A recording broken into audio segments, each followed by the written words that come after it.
Hey guys, Josh Hankin here, creator of the Ultimate Sandbag Core Training Systems, along with senior physical therapist Jessica Bento. Now we wanted to do a video basically about how the Ultimate Sandbag fits in, using it with people that have had a low back pain or experiencing some problems with their low back.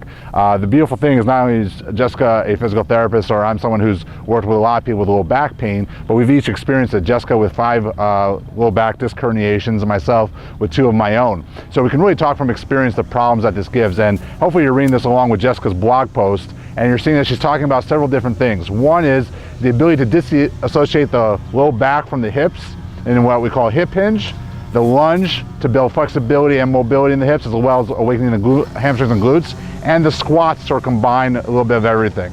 So what we're going to do first is what we call a Zercher good morning. So what Jessica's going to do is she's going to clean the bag towards her chest. So what this does is allow us to really work on a lot of core activation as well as the hip hinge. So we're getting more bang out of our buck. So keeping the shoulder blades down and back, she's going to put a slight bend in her knees and push her hips back and then drive through her hips. Now driving through the hips means they got to push through your heels and grab with the toes. She's not thinking about going back as much as she is up. So at the top position, she's going to feel her hamstrings and glutes really tighten up. Nice, Jessica, good. So we can also go into what we call a bear hug stagger squat. Now a lot of you have seen us use the bear hug squat, so why would we use a stagger squat in this type of scenario? A lot of people, when they have low back pain, they have an asymmetry in the hips. I mean, one leg moves better than the other. So instead of forcing you to squat in that position and cause torsion in the low back, we're gonna give you a split squat that opens the hips a little bit. So Jessica's gonna get in the bear hug position, and she's gonna get a stagger squat. So now, she's going to put a little more emphasis through the right leg, but still try to descend deep into that position. Nice.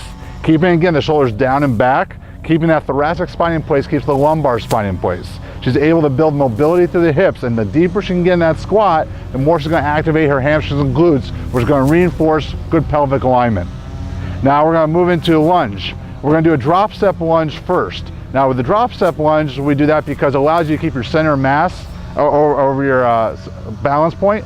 So it's a little easier, but also you're going to activate more hamstring and glute. We're going to use an asymmetrical load.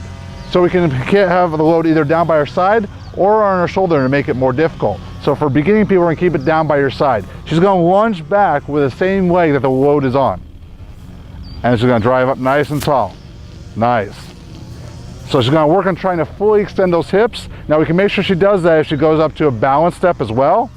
Nice, Jess. So we really learn how she can integrate the hamstrings and glutes. Good. Now as we progress, we can really work on that stability component well. We can move, actually start combining some of the elements and change body position well. So we can go into a Zercher single leg good morning from a forward lunge position. So Jessica, go ahead and forward lunge first. Come back, and then she's going to go into the Zercher. Nice, good morning. So now we can, again, add a little more motion. When we ever add more motion, we're adding more instability because we have acceleration and deceleration going on as well. And her job is to maintain perfect postural alignment as she transitions. If she wants, she could try moving one right into the other. So try not to have that middle point, which is really hard. So let's see if she can do it today. Up, drive, nice, stick, nice. That's a wonderfully challenging drill and really gets you to not only work on the muscles, but the ability to accelerate and decelerate well. So we're building components of good movement patterns, teaching the hip hinge, the squat, the lunge, but we're challenging that through the ability to stabilize in those patterns well. So check out these great exercises, put them in your routine, and get into our workouts at dvrtfitness.com.